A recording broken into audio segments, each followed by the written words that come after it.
So sister, but you know what? This makes me disappointed. The, the Afro Americans, they know what they live, their tragedy, and they live this tragedy. But then they continue as a Christian. I mean, why? Because if there is reaction, normally another nation makes reaction. But why didn't make reaction? That why they continue with the Christianity? You know, you understand? This I cannot understand. What was the point? It was a psychological effect. It started during racism. There were a lot of messages. It was kind of like, there are these letters called the Willie Lynch letters, and it's this book that basically goes through ways to keep the Black community in a mindset of submission. And unfortunately, we are still feeling the brunt of some of those things today. It takes education, it takes a willpower to want to change, which is what the Nation of Islam did for a lot of African Americans during the Civil Rights era in terms of empowerment. But a lot of the times, there are a lot of people today who feel like, you know, I can't get a job, I'm not going to be able to move forward in this country. They experience racism and they just give up. They don't have any faith or support for our communities. For people who become educated, a lot of people who become educated and they make lots of money, they leave our communities and they don't come back. They don't come back to help. They don't come back to bring other people up. And a lot of people, and some people do come back, but if they do, they're met with this resentment. A lot of people feel like, you know, you think you're better than me because you went to college. You think you're better than me because you have this money. Well, I'm fine where I am and I'm going to stay where I am. And that comes, I mean, all of this stuff, it started during that time and it just sort of stuck with our community. If you raise someone, and I use raise in a loose sense because African slaves, my ancestors in America, they were definitely not raised. They were abused and they were taken advantage of and hurt and oppressed. But if you build someone up to have a certain mindset, to think that they're worthless, to think that they're nothing, to tell them that things are never going to change for you because I'm better than you and this is your place in society. Well, that person has children and they raise their children to think the same. And that person has children and they raise their children to think the same way. And it's a generational effect. And it's still happening, but in a subtle way. When I was growing up, you know, people always told me, and it takes different forms. When I was growing up, I mean, I'm relatively tall. I'm 5'8". People thought that I would be taller, but when I was younger, you know, they always told me, if you want to go to college, you know, you need to play a sport. You need to play a sport. You need to get into basketball. It was never, you can go to college and get an academic scholarship. It was always, you need to have some sort of talent. And that's what it was like for a lot of African Americans much later. Actors, athletes. Like, if you look now, of course, certain athletic leagues in America are becoming more diverse. But at one point, you know, you looked at the basketball league, almost everyone was Black. They thought that this is the only way that I can get a better life for myself is if I have a talent and I entertain people. You know, if I can give them something and make them happy and sort of, you know, be their source of entertainment. That's the only way that I'm going to get better. Because what am I going to do? I can't go to school. I mean, I can't learn. I can't get better. This is what people were facing. This is very deep. Well, I think that my transformation to becoming Muslim began when I was a teenager. I was very active in the church.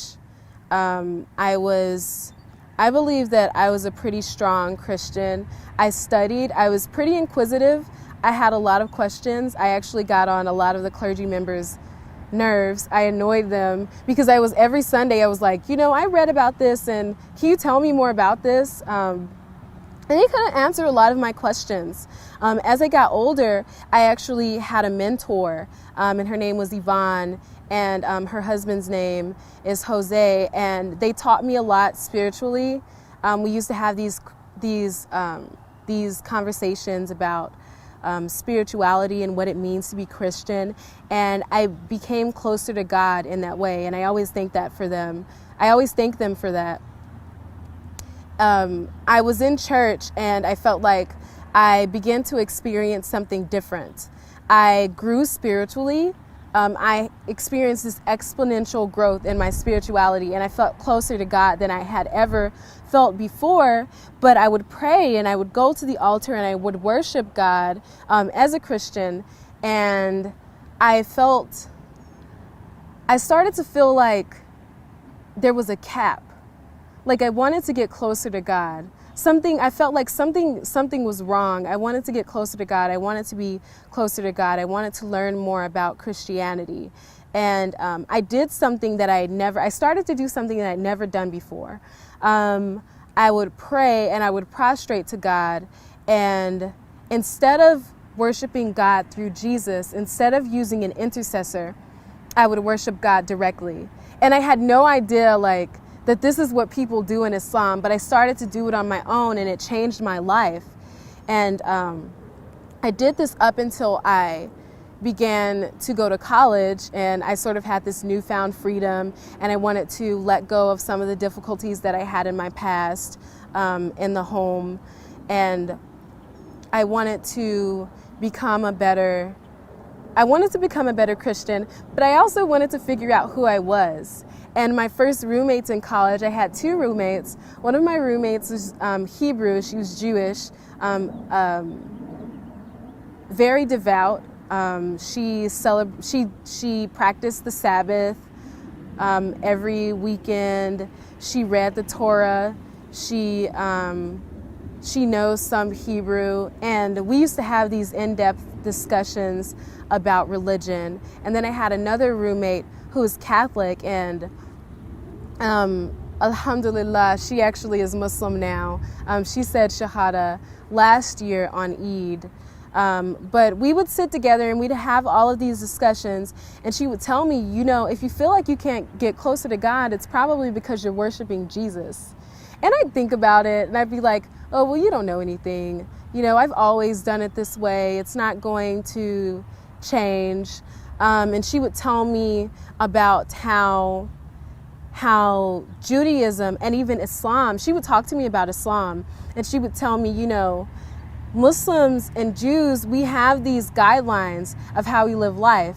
Our religions, they have laws and rules to solve all of the problems in life. And this is something that I was looking for when I was Christian. It's something that I was looking for. I wanted a direction. I felt like I would go in church on Sunday and I'd ask for forgiveness and I'd worship God. And then throughout the week, it sort of wore off, and I'd make the same mistakes. And then I asked for forgiveness again, and I would make those mistakes again. And I wanted to know, how can there's got to be a rule book somewhere. There's got to be something that can tell me how to live my life. There's got to be something that I can do. And she actually introduced me to her friend, Maya. And Maya is Egyptian. She's Muslim. And she started to tell me about Islam, while my Jewish roommate was telling me about Judaism. And I was more attracted to Islam because I felt like it didn't have any serious national ties. There was no sort of nationalistic agenda. I felt like Islam is something that everyone can be a part of, no matter what race you are, no matter your background or what religion you came from or what sex you are or the color of your skin. And I was very attracted to that. And she would tell me these things that I was absolutely fascinated about. She would tell me about how Islam, how Muslims made all of these innovations in science. And she would tell me about how Muslims prostrate on the floor to be closer to God, and how Muslims worship God directly. And I was like, I've been doing that this whole time. This is something that I can be a part of.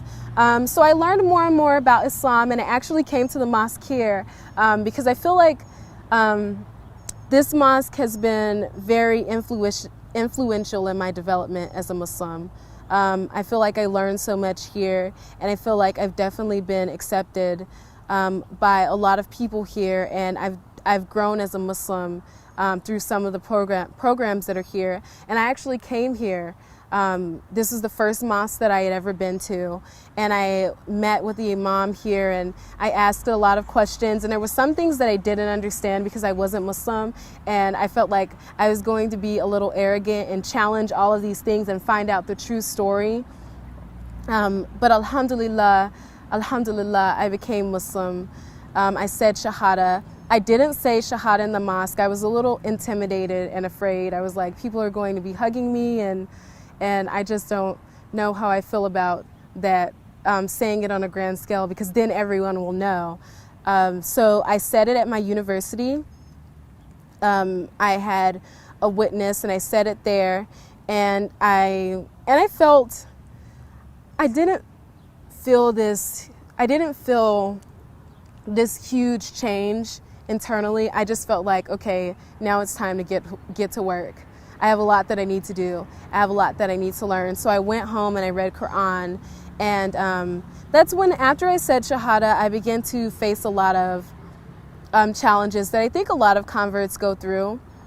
I started to lose sight of who I was, because I had to figure out, how can I take my identity and how can I combine it with Islam? Like, can I be my old self and still be Muslim? How am I going to tell my family? What will they think about it? I did tell my family, and overall they were accepting. I don't think they're too happy about it, but you know, they just say, okay, well, this is the thing that you want to do. My biological father, I told him, and he was okay with it. He was like, oh, that's a great idea. My grandfather actually is a preacher. He's a preacher. He's been a part of the clergy for maybe nearly 40 years, and he's actually the head pastor at a church in Oklahoma. And he was accepting. I mean, he has Muslim friends. He's completely okay with it, and he actually used it as an opportunity to tell me about how Islam has been beneficial to the Black community in America. So I had become Muslim, and I was learning about Islam, and I felt like I was losing sight of who I was, and I actually went through a period of depression. And I feel like some converts go through that. You kind of feel alone at times. You lose your old friends, and you maybe don't feel, the Muslim community is new to you, and you may not always feel accepted. So it was definitely something that I had to work on to sort of find out who I was and to come out of my shell and to become more involved. And I did, alhamdulillah. I'm very happy about that.